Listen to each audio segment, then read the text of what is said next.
কাল বিএসএফ এর পক্ষ থেকে অত্যন্ত গুরুত্বপূর্ণ এবং উদ্বেগজনক এক তথ্য আমাদের সামনে প্রকাশ করা হয়েছে।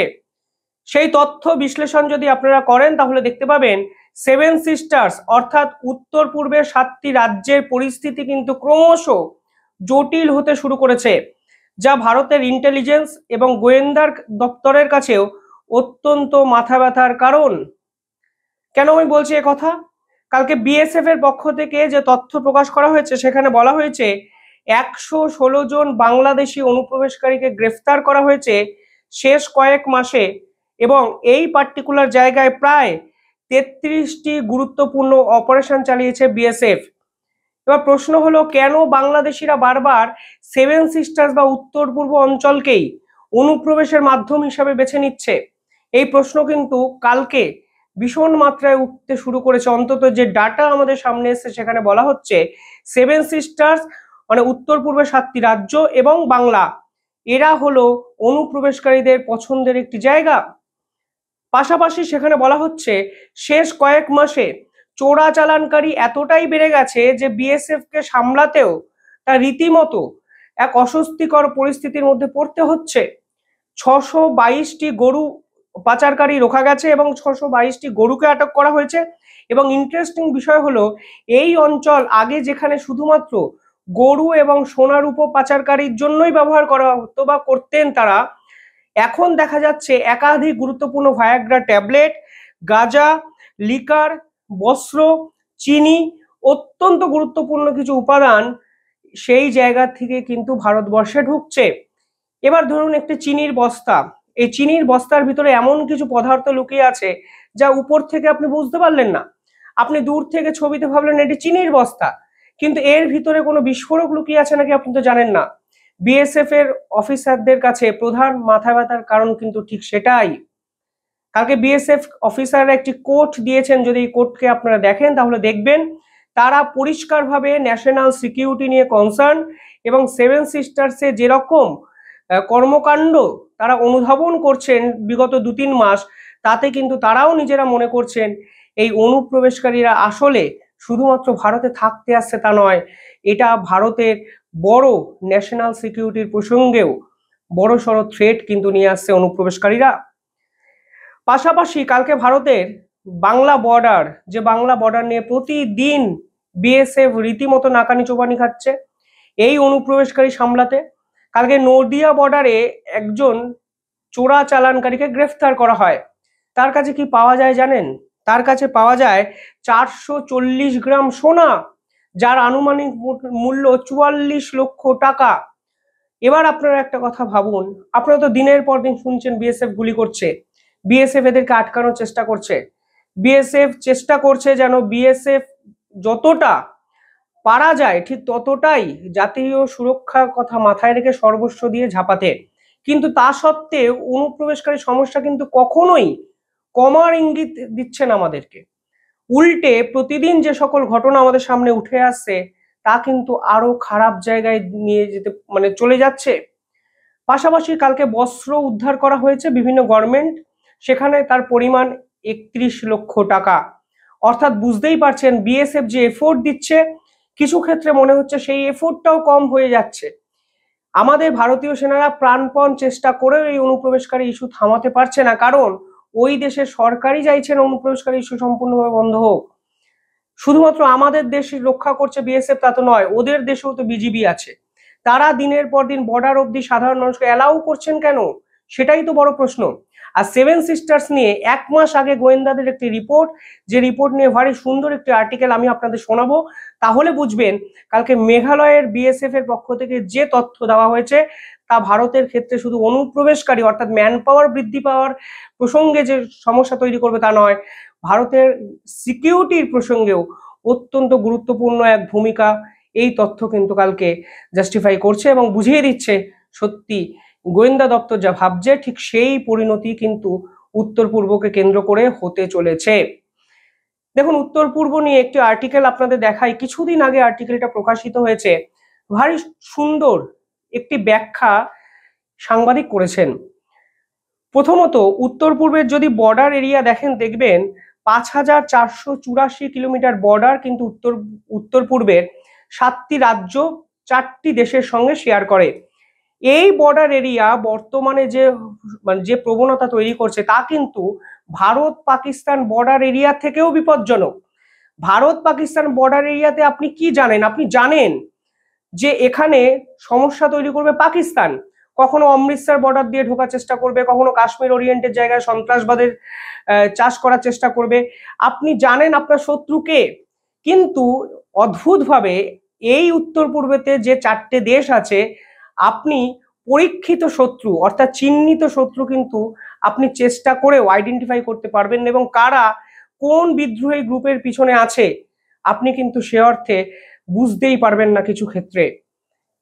কোন কোন দেশ আছে উত্তর পূর্বে 4টে রাজ্যের সঙ্গে বর্ডার এরিয়ায়?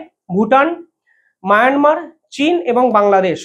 ভুটানটাকে বাদ দিন, ভুটানের সঙ্গে ভারতের সম্পর্ক অত্যন্ত ভালো। আমি ভুটানটাকে বাদ দিয়েই আপনাদের বোঝানোর চেষ্টা করছি। চায়নার সঙ্গে বর্তমান সম্পর্কটা ভারতের কি? আপনারা জানেন বর্ডার এরিয়া নিয়ে দীর্ঘদিন চায়নার সঙ্গে কনফ্লিক্ট। ইতিহাস যদি দেখেন সেই কনফ্লিক্টের কথা পাবেন 1960-এর দশক থেকে 2025-এ এসেও পাবেন।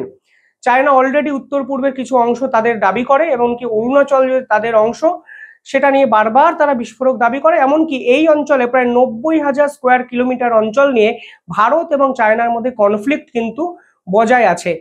এবার চায়না ওপেনলি কি করে? 2020-র পর, গালওয়ানের পর চায়না তো ওপেনলি ভারতের সঙ্গে বর্ডারে যুদ্ধ করেনি, কিন্তু চায়না যেটা করে সেটা যুদ্ধের থেকেও খারাপ জিনিস। তারা কি করে? এই উত্তর পূর্বে বিভিন্ন বিদ্রোহী গ্রুপের জন্ম দিয়ে দিয়েছে। এই যে বিদ্রোহী গ্রুপ, যেই বিদ্রোহী গ্রুপ ভারত বিরোধী বিদ্রোহী গ্রুপ, ভারতের বিপক্ষে লড়াই করে, তাদেরকে অস্ত্র দিচ্ছে, তাদেরকে টাকা দিচ্ছে এবং তাদেরকে প্রতিনিয়ত ভারতের বিপক্ষে যুদ্ধ করার জন্য পিছন থেকে উস্কে যাচ্ছে, যা কিন্তু মারাত্মক এক প্রবণতা। আরো ইন্টারেস্টিংলি বিষয় হলো এই যে উত্তর পূর্বের 7টি রাজ্য বারবার আলোচনার কেন্দ্রবিন্দুতে আসে, কারণ এই 7টি রাজ্যের সঙ্গে সমগ্র ভারতের যোগাযোগের মিডিয়াম কিন্তু একটি মাত্র স্থলপথ, 22 kilometre Siliguri corridor, chicken snake, অর্থাৎ যার প্রস্থ 22 কিলোমিটার, অত্যন্ত ফ্র্যাজাইল একটি জায়গা। যে কোনো সময় বিপজ্জনক পরিস্থিতির কিন্তু সৃষ্টি হতে পারে। আর এর জন্যই ওই উত্তর পূর্ব কিন্তু আরো অশান্ত হয়ে যাচ্ছে প্রতিনিয়ত, কারণ ভারত সরকার, ভারতের সেনাবাহিনী চাইলেই উত্তর পূর্বকে নিজেদের মতো করে ডমিনেট এবং ট্রিট করতেও কিন্তু পারছে না। যদিও এখন রেলপথ, সড়কপথ, বিভিন্ন প্রজেক্ট নেওয়া হয়েছে, আগামী 2 বছরের মধ্যে এগুলো বিভিন্ন রকম সলিউশন আমাদের সামনে দেবে। পাশাপাশি আপনি যদি আরো গভীরে গিয়ে দেখেন, দেখবেন মায়ানমারের বর্তমান অবস্থাটা আরো খারাপ জায়গায় পৌঁছে গেছে, এবং ভারতে এই মুহূর্তে প্রায় 60,000-এর বেশি রিফিউজি কিন্তু ভারতবর্ষের 3টি রাজ্য মিজোরাম, মণিপুর এবং নাগাল্যান্ডে অবস্থান করছে। অর্থাৎ রিফিউজিরা ভারতে ঢুকছে উত্তর পূর্ব অঞ্চলেই, এবং মায়ানমারে যে রোহিঙ্গা সমস্যা, সেই রোহিঙ্গা সমস্যার আজ ভারতে এসেও পড়েছে। ফলে ভারত রাষ্ট্রসংঘের কিছু নিয়ম অনুসারে তাদেরকে সম্পূর্ণভাবে বাইরে বারো করে দিতে পারছে না, তাদেরকে গিলতেও হচ্ছে, এবং সেই রোহিঙ্গারাও ভারতের অন্যতম মাথা ব্যথার কারণ। এবার বাংলাদেশের চট্টগ্রাম অঞ্চল, এর সঙ্গে ত্রিপুরা এবং উত্তর পূর্বের অনেকটা অঞ্চল জুড়ে বাংলাদেশের অস্তিত্ব আপনারা পাবেন। কালচারাল এক্সচেঞ্জ হয়েছে, সংস্কৃতির আদান প্রদান হয়েছে, কিন্তু ইম্পর্টেন্ট বিষয় হলো এই যে বাংলাদেশে রেজিম চেঞ্জ হয়েছে, এই রেজিম চেঞ্জ হওয়ার পর সরাসরি তারা উত্তর পূর্বকে টার্গেটের পয়েন্টে নিয়ে চলে এসছে। তারা উলফা আইকে সাপোর্ট করেছে, তারা বিভিন্ন প্রক্সি গ্রুপকে সাপোর্ট করেছে, এমনকি এই উত্তর পূর্ব অঞ্চলকে কেন্দ্র করে যিনি অস্ত্র সাপ্লাইয়ের চেষ্টা করেছিলেন, সেই বিএনপি নেতা, শিক্ষামন্ত্রী না কিছু একটা মন্ত্রী ছিলেন এই সময়, বাবর, তাকে অবধি তারা জেল থেকে ছেড়ে দিয়েছে। ফলে বোঝাই যাচ্ছে তারা 7 সিস্টার্সে এমন কিছু কর্মকাণ্ড করছে যা ভারতের জন্য উদ্বেগজনক, সংকটজনক পরিস্থিতি নিয়ে আসতে পারে। অর্থাৎ এই মুহূর্তে দাঁড়িয়ে যদি ইকুয়েশনটা দেখেন, দেখবেন চীন, মায়ানমারের থেকেও ভয়ঙ্কর কিন্তু বাংলাদেশ, কারণ এই বাংলাদেশ ঘোষিত উত্তর পূর্বকে নিয়ে তাদের অবস্থান ব্যাখ্যা করেছে এবং উত্তর পূর্বকে তারা অশান্ত করতে চাইছে, তা একাধিক পদক্ষেপে পরিষ্কার বোঝা যাচ্ছে। ফলে এই উত্তর পূর্বের সেন্সিটিভিটি কিন্তু অনেকটা বেড়ে গেছে ভারত পাকিস্তান বর্ডারের থেকেও। আর এই বর্ডার অঞ্চলের যখন ব্যাখ্যা আপনাদের করলাম, ঠিক তখনই বিএসএফ এর পক্ষ থেকে যে তথ্য আমাদের সামনে এলো, ঠিক সেখানে দেখা যাচ্ছে উত্তর পূর্ব বা 7 সিস্টার্স অঞ্চলেই 114 জন বাংলাদেশিকে গ্রেফতার করেছে বিএসএফ, এবং এখানে 33টা মেজর অপারেশন চালানো হচ্ছে। অর্থাৎ তথ্যের সঙ্গে গ্রাউন্ড রিয়েলিটি মিলছে, 100% মিলছে, এবং বিএসএফ জওয়ানরাও এই রিয়ালিটি জেনে সম্পূর্ণ ঝাঁপিয়ে পড়ে ভারতের সুরক্ষার জন্য তারা 33টি অপারেশন চালিয়ে এই হিউজ বাংলাদেশিকে ডিটেন করলেন এই উত্তর পূর্বের অংশ থেকে। কিন্তু 114 জনকে ডিটেন করা হয়েছে, আটক করা হয়েছে, কিন্তু 1014 জন কোথাও না কোথাও লুকিয়ে আছে, স্পেশালি বাংলাদেশের বিভিন্ন গ্রুপের মধ্যে কিন্তু লুকিয়ে আছে। ফলে অত্যন্ত উদ্বেগজনক এক পরিস্থিতির সৃষ্টি হয়েছে সেভেন সিস্টার্সকে নিয়ে। ভারতের বিভিন্ন কেন্দ্রীয় সংস্থা ভারতের সুরক্ষার জন্য দিন রাত পরিশ্রম করছেন, কিন্তু ইম্পর্টেন্ট হলো সাধারণ মানুষকেও কিন্তু এখানে অত্যন্ত গুরুত্বপূর্ণ ভূমিকা পালন করতে হবে। দেখুন, অনুপ্রবেশকারী ইস্যুতে আপনার অন্য রাজনৈতিক দলের সমর্থন থাকতেই পারে, কিন্তু দেশের সুরক্ষা, আমি বারবার এই ভিডিওতে করে বলছি, দেশের সুরক্ষার কথা ভাবুন। এই ভাইরাসগুলো আসলে একটি ক্যান্সার। যারা হঠাৎ করে ভারতবর্ষে ঢুকে তো যাবেন, কিন্তু এদের কোনো তাৎক্ষণিক প্রতিক্রিয়া পাবেন না। লং টার্ম যদি এদের কার্যপ্রণালী দেখেন, দেখবেন এরা একটু একটু একটু একটু করে কোনো না কোনো ক্ষত কিন্তু ভারতের সামাজিক স্তরে করে দিয়েছে, কিন্তু তখন কিন্তু অনেকটা লেট হয়ে যাবে। আজকে ভারত সরকার যে গুরুত্বপূর্ণ পদক্ষেপ নিয়েছে, আপনারা দেখুন, যদি আজ থেকে 10 বছর ধরে এই পদক্ষেপটিকে একটু একটু একটু করে নেওয়া হতো, তাহলে এত বিতর্কের কিন্তু সৃষ্টি হতো না। আজ কথাটা কিন্তু তেতো হলেও সত্যি। এখন সমস্ত রাজনৈতিক দল ঝাঁপিয়ে পড়েছে, কেউ ভোট ব্যাংকের জন্য, কেউ শুধুমাত্র পাতি বিরোধিতা করতে হবে বলে। কিন্তু আলটিমেটলি যদি জাতীয় সুরক্ষার কথা আমরা সকলে একত্রে শেষ 10 বছর ধরে ভাবতাম, তাহলে এই মুহূর্তে ভারতের অফিসিয়ালি অনুপ্রবেশকারী যে ডাটা, আমি জানি না এক্স্যাক্টলি কত, ভারত সরকারের কাছেও সেই তথ্য নেই, কারণ তারা ঝাড়খণ্ডের ইলেকশনের আগেও সুপ্রিম কোর্টকে তারা এই তথ্য দিতে পারেনি, কিন্তু এটা হাতের বাইরে চলে যেত না, ধরাছোঁয়ার বাইরে চলে যেত না। ফলে সব মিলিয়ে জাতীয় সুরক্ষার প্রসঙ্গে সকলকে একজোট হতে হবে এবং চলুন আমাদের দেশকে আমরা রক্ষা করি, এটা হলো আসল কথা। বিএসএফ জওয়ানদের শুধু দায় ঠেলে দিলে হবে না, তাদের শুধু একার দায়িত্ব নয়। আমাদের পাশের বাড়িতে কেউ যদি ঘর ভাড়া নেয়, কোনো বাংলাদেশি, আমরা কেন তাকে অ্যালাউ করব?